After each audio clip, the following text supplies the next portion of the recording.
On behalf of SRM Technology Transfer Office, SRM Directorate of Entrepreneurship and Innovation, and SRM Institute of Science and Technology, I extend a very warm welcome to all the distinguished on the technology licensing to Anabond Limited, a significant step in translating academic research into impactful industry innovation. The agreement caters on specialized Sathyanarayanan and his team from SRMIST Department of Chemistry with Anabond Limited. And innovation-led entrepreneurship. The SRM Directorate of Entrepreneurship and Innovation, or DEI, serves as a central hub for fostering innovation-driven entrepreneurship within the ecosystem.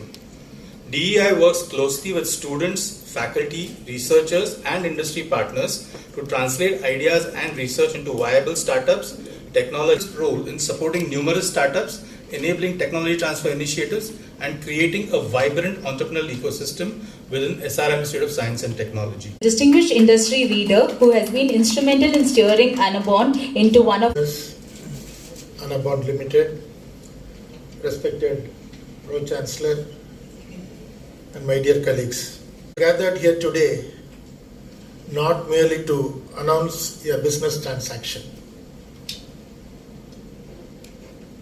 It's a 2-decade journey where we moved on from teaching institution to a research institution. I'm very happy to share that today the solar cell encapsulant, which is one of the patents granted, have been converted to a technology transfer through Anabond solution. To present a brief overview of the solar cell encapsulation technology, I invite the inventor of the technology, Professor K. Sathyanarayanan from the Department of Chemistry. It is my privilege to introduce Honorable Pro-Chancellor, sir, respected senior management of SRMIST, distinguished industrial leaders from Anabond, and respected press members. It's a good afternoon to all of you. As our respected Vice Chancellor rightly pointed out just now, we are living through the most exciting period in the history of solar energy.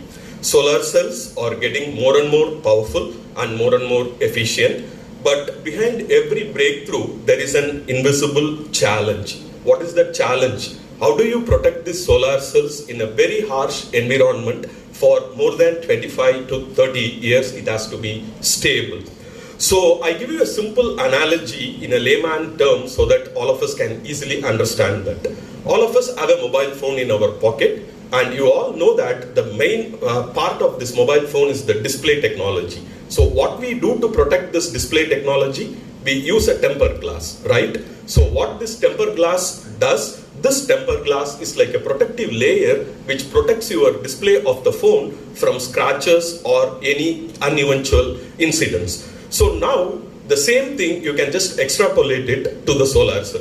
And encapsulant just does exactly the same job what a tempered glass does for a mobile phone. So this encapsulation material just protects your solar cells, or it can be modules or panels, from very harsh environmental conditions, like it can be UV light, it can be moisture, it can be dust, it can be hailstorms, everything. So you can understand the severity, and also you can understand how complex this technology should be so that it can protect the solar modules for such a long time.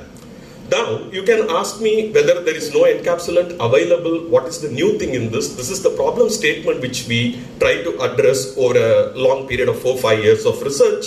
As solar cells, all of you know, is advancing to very high efficiency devices like TOPCon solar cells, perovskite silicon tandem technologies. The old encapsulants what are available in the market, it is not exactly meant for these technologies. So what exactly it does is they react with these solar panels and it starts to deteriorate the efficiency, and the efficiency goes down. The moment the efficiency goes down, what we are put for 10 to 20 years, it will not be the same at the end of life. So what we have developed is a patented novel polymer encapsulant which is purpose built for this next generation solar cell.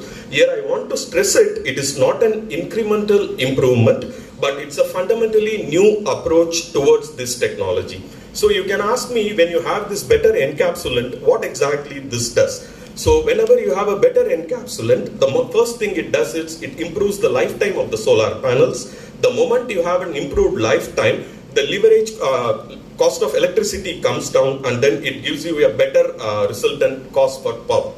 So this technology is relevant for whenever the next generation solar cells like TOPCon or silicon perovskite tandems will be deployed, and with India now rapidly scaling its own TOPCon cell manufacturing lines across the country, like big players like Vari Energy, Ryzen Solar, Tata Solar, Adani Solar, all these type of people are now moving from mono-PERC cells to TOPCon cells. So this is where this technology can be useful. This is a small introduction about the technology. Before I close, I want to respectfully acknowledge our senior management, right from Chancellor Sir, Pro-Chancellor Academics, Pro-Chancellor Administration.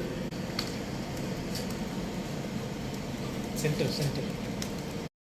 To invite our Honorable Pro-Chancellor Academics, Dr. P. Sathyanarayanan. A very good afternoon to you all. Our respected colleagues on the dais and the dignitaries from the Anabond Limited, from the press and media. It's quite a pleasure to join you on this occasion, which is very special. The reason I am telling this is very special is that it is not about admission we are talking, it is not about placement we are talking about, this is especially about research. And when we are talking about research being converted to action which will have a societal impact. Actually, I was hearing from the chairman and the DMD and the JMD of Anabond Limited. Like when you run an institution, you feel proud when your student is, or when you feel more gratified, like when your student is well placed and like very well in his life. Similarly, when you do research, you feel gratified if it is acknowledged and recognized by the industry, and they come to a level where they partner with you. While the chairman was talking, he was telling that they have taken technologies from ISRO, DRDO and so on, and now they have included SRM also. This is a great achievement by Dr. K. Ananthanarayanan and his team and our leadership in SRM University.